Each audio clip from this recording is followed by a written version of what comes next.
Alors aujourd'hui, je vais vous parler d'aimer vos ennemis, alors que le thème de l'émission est notre attitude envers ceux qui nous persécutent. Et c'est sûr que quand on parle de persécution, on peut voir des personnes qui sont dans des zones reculées, qui sont dans des endroits qui sont hostiles à l'évangile, mais aussi peut-être aussi dans la vie de tous les jours, vous êtes persécuté, peut-être dans votre travail par un employeur ou bien dans votre famille ou dans votre quartier. Donc, je suis sûre que chacun trouvera son compte dans cette pensée.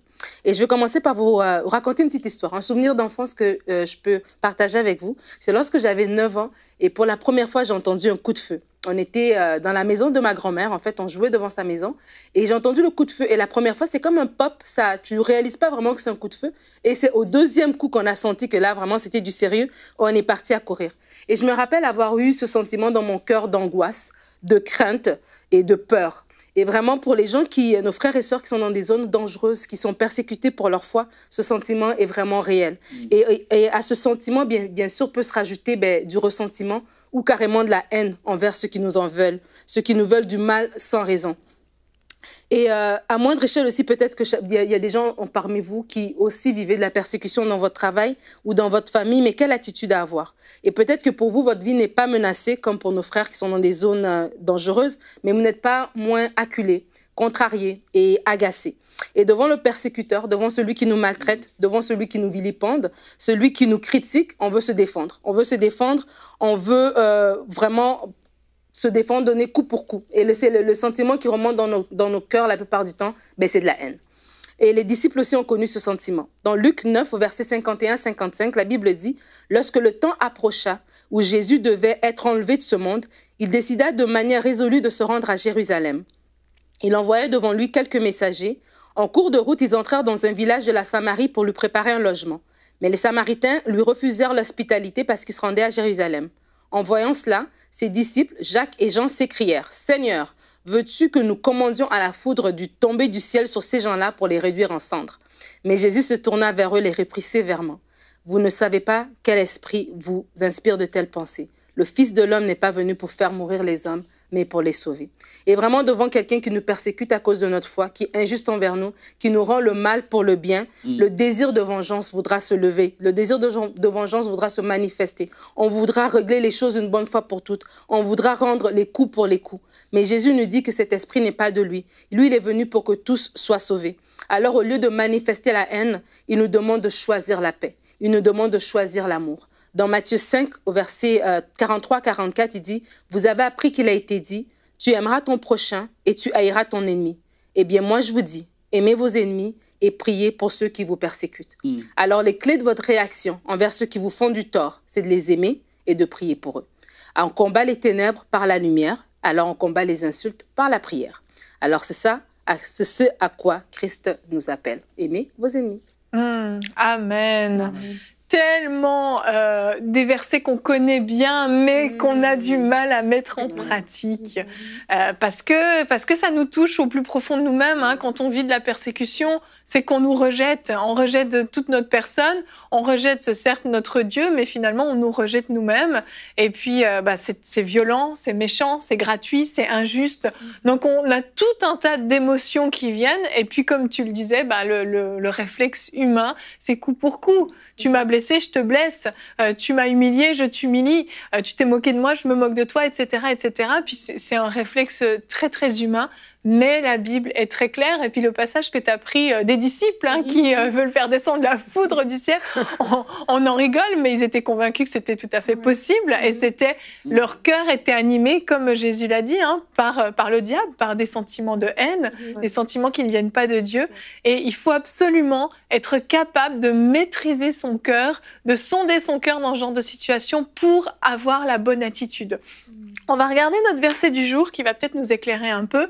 Matthieu 5, 11, un verset qui n'est pas facile à accepter. « Heureux serez-vous lorsqu'on vous insultera, qu'on vous persécutera et qu'on dira faussement de vous toutes sortes de mal à cause de moi. » Et je vais vous lire la suite qui explique comment on peut se réjouir. « Réjouissez-vous et soyez dans l'allégresse parce que votre récompense sera grande au ciel. En effet, c'est ainsi qu'on a persécuté les prophètes qui vous ont précédés. » Et on peut se réjouir de cette persécution. et donc garder notre cœur pur, parce qu'on sait que déjà, premièrement, c'est pas nous qui sommes persécutés, c'est Christ en nous.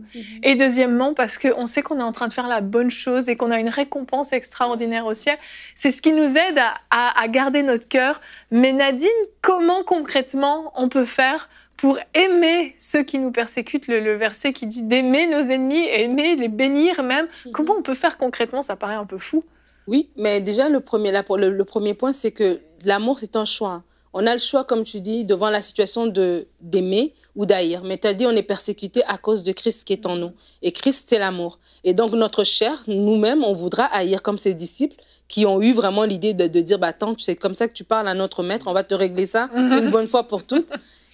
Mais ce qui est bien, c'est qu'ils sont allés vers Christ avec cette pensée et Christ les a donné, lui, sa pensée à lui qui était la pensée d'amour. Donc, je crois que quand on est persécuté, avant même il faut être honnête avec Dieu pour dire, Seigneur, cette situation me pèse, c'est lourd, et de l'amener nos émotions. Et alors qu'on décharge sur lui notre fardeau, alors qu'on décharge sur lui ce stress ou ce souci, lui, il nous remplit d'amour. Et vraiment, de pas avoir peur de parler au Seigneur de la situation et de parler au Seigneur de nos émotions face à cette situation, avant même que lui, maintenant, fasse ce travail de mettre l'amour en nous, parce que par nous-mêmes, on n'a pas assez d'amour pour aimer ces gens-là. Non. Ça prend vraiment un amour divin qui nous remplit, une sagesse divine qui nous remplit, une force de caractère qui nous remplit pour pouvoir supporter cette persécution. C'est vrai. Ça me fait penser, j'ai entendu l'histoire de Corrie ten Boom qui était touchée par les chrétiens persécutés, justement. Oui. Puis qu'elle avait dit au Seigneur, elle a dit, mais Seigneur, comment est-ce que moi je vais faire aussi pour pouvoir supporter les persécutions comme eux ils supportent? Parce qu'aujourd'hui, je pense pas que je pourrais supporter ça. Puis Dieu lui a répondu, lui a dit, Corrie, quand je te dis d'aller à telle place, c'est quand est-ce que tu vas recevoir ton billet pour prendre le train? Elle a dit, quand je vais à la gare, tu t'arranges pour que j'ai un billet pour aller prendre le train. Il dit, ben c'est pareil. Il dit, quand la persécution va venir, il dit, ma grâce va venir sur ta vie pour que tu puisses vraiment agir dans l'amour. Et j'ai fait, waouh, j'ai dit, c'est vrai, parce que c'est vrai que Dieu fonctionne avec des périodes de grâce sur nos vies. Il y a des moments où on a besoin de la grâce de Dieu pour accomplir certaines tâches, certaines choses. Et je crois vraiment qu'il y a une grâce particulière qui vient et qui repose de la part de Dieu sur les chrétiens qui sont persécutés, surnaturellement. Dieu, oui, mais l'amour, l'amour est là. La parole nous le dit, Romains 5,5, mais tu dis, quand tu le vis, nous, on ne le vit pas. Moi, je ne le vis pas à ce niveau-là. Hein? Non. Et tu te dis, waouh, tu regardes des vidéos, des fois, tu entends des trucs, c'est rendu la norme que des chrétiens se fassent tirer dessus les dimanches. Tout ça, c'est rendu à tous les semaines quasiment. Dans le monde, c'est impensable. Et tu te dis, waouh, je crois vraiment que l'une des clés, c'est la grâce de Dieu qui va se manifester sur nous. Et puis, qu'est-ce que tu as dit, Evelyne? C'est vraiment vrai. Moi, je l'ai souvent dit en prêchant, quand j'encourage les gens à évangéliser, à être des témoins vivants pour Christ, tout ça, je dis, Paul, il n'avait pas honte de dire qu'il était, entre guillemets, motivé un peu par la couronne de justice qui lui était réservée. Il a dit, j'ai combattu le bon combat et là, maintenant, ma couronne m'est réservée. Mes récompenses, je vais les avoir. Et puis, je veux dire, Dieu, il n'est pas ingrat, puis c'est normal que ça nous motive à quelque part. Hein? C'est pas juste ça, la source de la motivation, mais on est conscient qu'il est là. On est conscient que c'est là. Et Jésus a même dit, amassez-vous pas des trésors là, amassez-vous des trésors dans le ciel. C'est-à-dire que ayez cette compréhension-là, cette connaissance-là, et puis agissez de cette façon-là. C'est vrai. Ça me fait penser quand, dans la Bible, on dit qu'ils avaient en vue, justement, une patrie céleste, en fait. Parce que c'est sûr que si on ne regarde pas à Jésus directement, vivre dans la persécution, c'est vraiment terrible. Et dans les chroniques plein cadre qui passent sur MCI TV, il y a l'histoire... Portes ouvertes. Oui, c'est de Portes ouvertes. Et il y a l'histoire de ce pasteur nigérian, justement, qui a vu Boko Haram venir dans son village. Et ils ont décimé quasi tout le village. Il a réussi à s'en sortir vraiment in extremis. Et là, en fait, il s'est retrouvé ailleurs. Et puis, il y avait une situation où il a reconnu un des messieurs de Boko Haram qui avait décimé son village. Et puis là, ce monsieur avait besoin d'un secours et puis il est venu vers lui. Il a parlé au monsieur jusqu'à ce qu'il ait amené ce monsieur au Seigneur.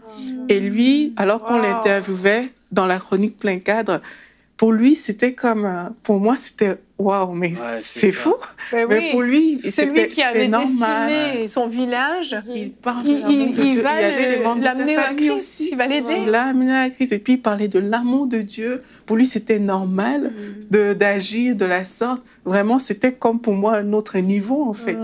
Et vraiment, il n'y a que Dieu qui peut qui peut mettre cet amour-là dans le cœur, en fait. Parce qu'il y a des choses, malheureusement, quand on voit, vous voyez quelqu'un qui a tué votre famille, vous êtes témoin de ces réalités-là qui vous persécutent à cause de votre foi et tout. Et il y a des choses que le cœur seul ne peut pas porter. On a vraiment besoin d'aller vers Dieu et de dire, Seigneur, je dépose ça à tes pieds parce qu'il n'y a que toi qui peux me remplir, il n'y a que toi qui peux me donner la force, la capacité, cette grâce dont Frank parlait, de pouvoir vraiment passer ce cap et d'aimer mes persécuteurs. Ouais, c'est vrai. Et Nadine, il y a une nécessité aussi de prier pour ceux qui nous persécutent. Justement, on le voit dans ce verset, donc on a vu comment aimer. Mais prier, ça implique vraiment aussi beaucoup d'amour parce qu'il faut le faire de tout cœur. On ne parle pas d'une prière du bout des lèvres. Non, non, justement. Et c'est pour ça que le aimer vient avant le prier. Ça prend d'être rempli d'amour pour pouvoir ensuite prier. Et je crois que vraiment, il faut méditer sur ces versets-là, justement, si vous êtes dans des situations de persécution. Et là, on parle à grande échelle comme à petite échelle. C'est ça. Donc, c'est sûr que ce n'est pas tout le monde qui nous regarde, qui est dans des zones, sont dans des zones à risque. Mais peut-être vous avez une persécution qui est dans votre vie, comme tu l'as dit, que vous ressentez fortement d'être persécuté. Mais méditez sur ces versets qui parlent de l'attitude à avoir contre l'ennemi. Et cette posture mentale que l'amour est votre choix et l'amour est le bon choix. L'amour est le choix de Dieu. Et choisir l'amour, c'est vraiment choisir d'être dans l'équipe de Dieu. Parce que les circonstances peuvent déjà nous dire que peut-être que non, choisir l'amour, c'est choisir la faiblesse, mais de choisir d'être dans l'équipe de Dieu. Et je dirais aussi de comprendre qu'on ne lutte pas contre la chair et le sang. Oui. Éphésiens 6 et 12 nous dit qu'on lutte contre des principautés. Et vraiment, et c'est ça qu'il faut comprendre, que les gens qui sont devant nous, c'est comme une espèce de devanture, en fait. Il y a quelque chose derrière, il y a un esprit de destruction derrière. Il y a Satan qui travaille très dur pour vraiment venir casser tout ce que le Seigneur fait. Et donc, nous prions pour que leurs yeux s'ouvrent, ces personnes-là. Nous prions pour que l'amour et la paix entrent dans leur cœur. Nous prions comme ce pasteur a fait pour qu'ils rencontrent Jésus, en fait. Oui. Et c'est ça l'intercession que nous faisons. C'est une intercession qui est active pour que Christ se manifeste en eux. Non seulement une intercession pour qu'il nous lâche les baskets, mais ça, c'est au-delà de nous, c'est au-dessus de nous. C'est vraiment plus grand, c'est un enjeu beaucoup plus grand. Et alors qu'on parle de cette histoire de Boko Haram, je veux vraiment encourager les gens. On avait parlé, Anne avait fait une rubrique de porte ouverte il y a quelques temps derrière. Et il y a porte ouverte, vous pouvez aller sur leur site, vous inscrire. Et chaque semaine, je crois, en tout cas de façon très régulière, ils envoient des mails avec des histoires de ce qui se passe dans le monde, qui se passe pour les chrétiens. Et ce sont nos frères et sœurs dans le Seigneur. Et nous devons prier pour eux. Donc, et vraiment, ils donnent des sujets de prière. Ils donnent des sujets de prière vraiment concrètes. Et quand il y a des nouvelles, ils nous donnent même des updates sur ce qui se passe. Donc, on voit vraiment que la prière collective, elle est efficace, en fait. Et même ces personnes, toujours dans les chroniques plein cadre, je me souviens de 2 adolescentes persécutées, qu'on leur demande « Qu'est-ce que vous voulez, en fait ?» Elle dit « Prier pour ces gens. » Elle ne demande pas le secours, elle ne demande pas ça. Elle dit « Mais priez pour ces gens-là, parce qu'ils ont besoin de rencontrer le Seigneur. S'ils font la même expérience que nous, mais leur vie sera aussi transformée. » Donc, moi, je trouve que c'est fort. Et c'est interpellant de se dire à quel point on a du travail à faire dans ce domaine-là. Il y a vraiment, je pense, un aspect qu'on oublie, puis qu'il est précieux de se rappeler par rapport à nos persécuteurs, que ce soit des grosses persécutions, comme on a dit au Nigeria ou d'autres situations, ou des petites persécutions du quotidien. C'est que ces gens-là, c'est des créatures de Dieu, et Dieu, en fait, se les a fait voler par Satan. Et en fait, c'est pas l'ennemi. C'est pas l'ennemi, c'est potentiellement nos frères et sœurs. C'est vrai. Et ça change tout. Et en fait, si on les voit avec ce regard-là, en se disant ils ont été volés à mon Père Céleste, ça va complètement changer aussi notre capacité à aimer et notre capacité à prier pour eux. C'est vrai. C'est un exercice qui est difficile à faire au début, mais il faut s'entraîner dans les petites persécutions du quotidien pour un jour pouvoir le faire pour des grosses persécutions. Et changer de regard par rapport à ceux qui nous persécutent et voir en eux des gens qui ont été volés au Seigneur ou des gens qui sont au Seigneur, parce que parfois il y a des chrétiens aussi qui nous persécutent. Peut-être des gens qui ont besoin de se rapprocher de Dieu, qui ont besoin de sortir des griffes du malin qui tricotent avec. Mais c'est vrai ce que tu dis, parce que moi je pense à Paul sur le chemin de Damas, quand Jésus se révèle à lui. Jésus dit pas « mes enfants que tu persécutes » ou mes disciples, mes serviteurs que tu persécutes. Il dit « c'est moi que tu persécutes ». Et tout comme quand un chrétien est persécuté, c'est Christ qui est persécuté, et ben celui qui persécute, c'est le diable qui l'agite finalement. Et c'est ça. Et réussir à dissocier la personne de... Vas-y. Le même esprit, mon frère. Le même esprit qui habite. J'ai trop le verset. Vas-y, complète. Mais c'est tellement puissant. Et là, je vous relis Acte 7, versets 55 et jusqu'à 59, mais soyez vraiment attentifs. Mais Étienne, rempli du Saint-Esprit, fixant les regards vers le ciel, vit la gloire de Dieu et Jésus debout à la droite de Dieu. Et il dit, voici, je vois les cieux ouverts et le Fils de Dieu debout à la droite de Dieu. Ils poussèrent alors de grands cris et se bouchèrent les oreilles. Ils se précipitèrent tous ensemble sur lui. T'imagines la scène agressive, là. C'est de la extrême. Ils poussèrent de grands cris, se bouchant les oreilles, se précipitaient tous ensemble sur lui. Ils l'ont traîné hors de la ville, le lapidèrent. Les témoins déposèrent leurs vêtements aux pieds d'un jeune homme nommé Saul, et ils lapidèrent Étienne qui priait et disait, Seigneur Jésus, reçois mon esprit. Puis s'étant mis à genoux, il s'écria d'une voix forte, Seigneur, ne leur impute pas ce péché. Et après dit ces paroles, il s'endormit. Oh. Mais tu vois, il voyait, les gens, ils comprenaient, ils sont tellement aveugles, ils comprenaient, il dit, impute-leur même pas ce péché. En voulant dire, ils font quelque chose de grave, mais c'est spirituel au-delà de tout ça. C'est même pas, ils comprennent pas ce qu'ils font. Et c'est quand tu lis ça et tu vois l'agressivité qui était là et tu vois Étienne qui est tellement rempli d'amour, moi, ça me dépasse, c'est tellement puissant. On voit qu'ils ne comprennent pas puisque Saul, à ce moment-là, il était là, il a assisté à la lapidation d'Étienne. Mais quand Jésus se révèle à lui, il se convertit. Donc c'est bien la preuve qu'il ne saisissait pas ce qui se passait. Non, pas du tout, du tout. Exact. Ouais.